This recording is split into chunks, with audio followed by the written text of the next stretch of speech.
On the news tonight, 93 suspected internet fraudsters arrested following raid by Efcc operatives on hotel within the Olusegun Obasanjo Presidential Library Complex in Abeokuta.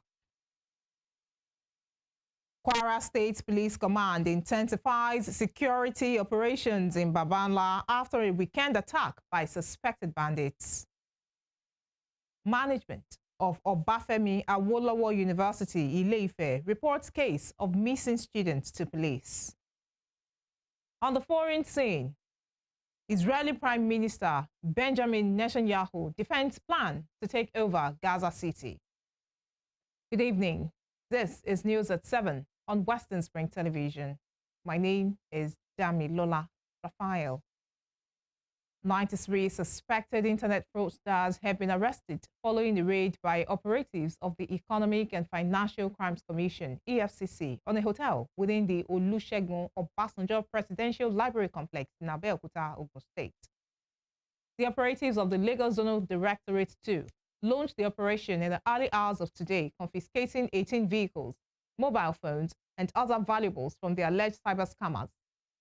The anti-graft agency confirms the operation in a statement, but withheld the name and location of the hotel. Reports said EFCC operatives carried out the raid during a pool party at the premises of the library. A viral video of the raid at the Obasanjo Library showed youths scampering for safety as the sound of gunshots filled the air. This came barely 5 days after operatives of the Ibadan Zonal Directorate of the Commission arrested a suspected internet fraudster with 2 locally made pistols in a raid at K Hotel in Itori, a Wekoro area of the state. The suspect, according to the anti-graft agency, was among the 55 others arrested during the raid carried out on Wednesday. The Socio-Economic Rights and Accountability Project and the Nigerian Guild of Editors have filed a lawsuit against Niger State Governor Umar Bago and the National Broadcasting Commission over what they described as the ongoing intimidation of Badegi FM Radio Mina and the threats to shut down the station. This was contained in a statement by Serap's Deputy Director, Kolawole Oluwadare, accusing NBC of failing to stand in defense of the local station. Bago had ordered the closure and the revocation of the license of Badegi Radio 90.1 FM in Mina over alleged public incitement. However, in a suit filed last at the Federal High Court, Lagos, Serap and NGE are seeking an order of perpetual injunction restraining the Niger State Governor and NBC from further harassing, intimidating, or threatening to shut down Badegi FM Radio, revoke its license, and profile the station's owner. They described allegations of inciting violence against the station and its owner as vague, unfounded, and unsubstantiated, and apparently made to silence the radio station. The Chief of Air Staff, Air Vice Marshal Hassan Abubakar, has called for concerted efforts to address the reports of insecurity in Kebbi State. Abubakar, who spoke during a courtesy visit to Governor Nasir Idris at the government house in Birnin Kebbi, said the reports were concerning and could threaten the peace in the state. He acknowledged that Kebbi, with its vast landscape and borders with 2 neighboring countries, presented unique security challenges. Abubakar assures the governor of intensified aerial surveillance and operations to root out the terrorist elements and restore peace in affected areas of the state. In his remarks, Governor Idris urged the federal government to establish an Air Force base in Kebbi to help tackle the security challenges facing the state. In the meantime, fresh violence has erupted in Boko's local government area of Plateau State as armed men launched a deadly overnight attack on Dingak community in Mushera Chiefdom, leaving at least 2 people dead, churches and homes burned, and food supplies looted. The assaults reportedly saw the attackers wielding sophisticated weapons that overpowered local vigilantes.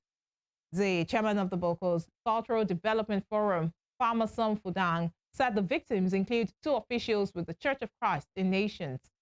He also said 2 churches and several homes were set ablaze. Maize farms were destroyed, while livestock, including cows, goats, sheep, chickens, and ducks, were stolen alongside stored food. The Kwara State Police Command has intensified security operations in Babanla, Ifelodo local government area after a weekend attack by suspected bandits which led to the deaths of 5 persons, including a senior police officer. Commissioner of Police Adekimi Ojo confirmed the incident during the security assessment of the community today, in company with the State Director of the Department of State Services, DSS. According to Ojo, the attack occurred on August 8, 2025, when armed assailants, reportedly in their hundreds and riding motorcycles, stormed Babanla. They targeted the divisional police headquarters and the local market, firing indiscriminately. The raid resulted in the deaths of Assistant Superintendent of Police Adejumo Wasiu and 4 civilians. Ojo noted that swift intervention by a combined force of Ojo noted that swift intervention by a combined force of police operatives, Nigerian Army personnel, vigilantes, and local hunters helped repel the attackers, restore order, and initiate a large-scale manhunt for those responsible. The Delta State Police Command says it has arrested a suspected armed robber, Chinedu Eze, and recovered a stolen Mercedes-Benz GLK in Asaba, Delta State. The command spokesperson, Bright Edafe, disclosed this in a statement in Asaba, the state capital. He said police operatives acted swiftly after receiving credible intelligence regarding the suspected stolen car that was about to be sold at a parking lot. Similarly, Edafe said the command also arrested 2 suspected armed robbers in Ogwashiuku. He said the items recovered from the suspects include 1 pump-action rifle with 1 live cartridge, 1 Beretta pistol with 6 live cartridges, 3 live assault rifle ammunition, among others. Edafe reaffirms the command's commitment to ensuring the safety and security of lives and property within the state. Here in Osun State, the management of Obafemi Awolowo University, Ile-Ife, says it has reported the case of a missing student of the institution to the police. A statement by the university's public relations officer, Abiodun Olanrewaju, said Dorcas Osegale, a student in the Department of Chemistry, had not been seen for 4 days. The Vice-Chancellor of the university, Professor Simeon Bamire, commended some students for their proactiveness, having quickly noticed that one of them was missing and promptly reported the same to the appropriate quarters. He appealed to the police and other security agencies to do all within their power to help find the missing student. The Federal Road Safety Corps Ondo State Sector Command has reiterated its commitment to arresting any motorcyclist riding on highways in the state without a crash helmet. The FRSC State Sector Command Commander Samuel Ibitoye gave the warning while speaking with the news agency of Nigeria in Akure, the state capital. Ibitoye said the Corps had redoubled its efforts to arrest, impound, and prosecute any motorcyclist riding on highways without a helmet. He explained that most of the crashes involving motorcycles without crash helmets usually resulted in fatalities, where skulls, limbs, and thighs were broken. You are watching News at 7 on Western Spring Television. Still to come. National Drug Law Enforcement Agency arrests the founder and general overseer of the Turn of Mercy Church, Adefolusho Olashele, over his alleged role in multiple shipments of illicit drugs from Ghana to Nigeria. We will bring you more on this when we return.